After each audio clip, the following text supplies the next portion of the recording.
Haleluya. Amen. Nanje nje gushima Imana narayibonye y'iki gicaniro hari mu gice cya kabiri niho nari mfise umugenzi wanje aza kubona amanota narose mu gice cya mbere acangirira ifuhe. Yari umugenzi nyene tuvugana byose atana kimwe namuhishe. Amanje kubibona yaherutse kuzana ikigore. Mwe murafise abantu mubwiriye abantu ibintu byose. Byose atana kimwe mubahisha. Amanota yose byose yababizi acangirira ifuhe. Yaherutse kuzana ikigori gitetse turakirya n'undi mugenzi sinasibe kuronka ubwenge nize ngeze mu ishuri narabura icyo nandika nza kugira inzozi yuko ari we yantwaye ubwenge ishangira n'izindi nzozi n'ikimenyetso azoza kugira ya manota meza we wagira mu gice cya mbere ndabiguma muko nyene nta nuko yasibiye kumvugisha ubwenzi bwaciye buhera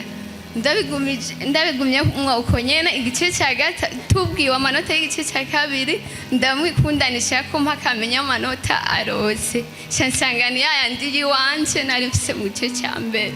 sije nabonye umunsi wo kwakira ngaho urageze inyenyeri yari yayitwaye kera cyane sije nabonye umunsi wo kwakira ngaho urageze ndaza ndabona n'umukozi w'Imana aransengera cyambare uzeze uraza abasenzi bagusengera nagumye nzi igice cyose kirahera bansengera nukuri bantu b'Imana Imana irakomeye cyane uwo mugenzi yari yatanguye kwishima yarateguye ibintu byose kubera twari twiga mu mwaka wa nyuma akaza arambaza wewe ubona bimeze gute nkavuga je nukuri wapi ngo shango je ndabona nahejeje amashuri nukuri ndashimiye Imana yarayimpaye kumara imanite nawe bica biramunanira icyo yari yateguye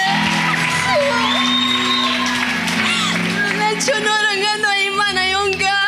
yongahe irakomeye n'ubu abanyeshuri baravuga ni kubera ko Imana yayobewe bimeze gute kubera yari amanje nyene kubona ko byarangiye byo kumenya nanje naguma mvuga ati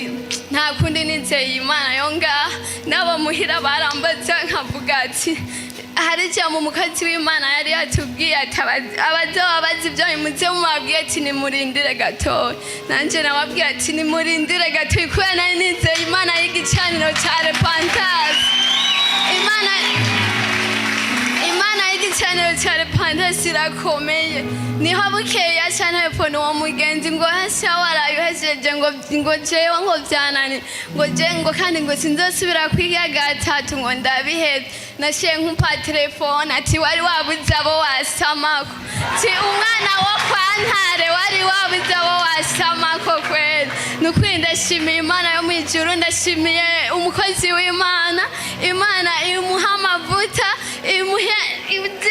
kwicarana nayo mu bwami bw'ijuru n'abasenzi ndabashimiye naratorikaye nkiga byase nashanza ndiruka hano ati rega je birase ko niga bakansengera nasha ikaye yose nkayinywa yose Imana ibaha amavuta izibahe iherezo ryiza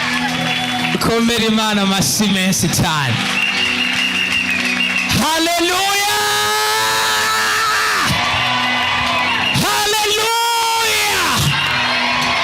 umuntu wese yakwimbuye icyobo niba azogutanga kukigwamo mu izina rya Yesu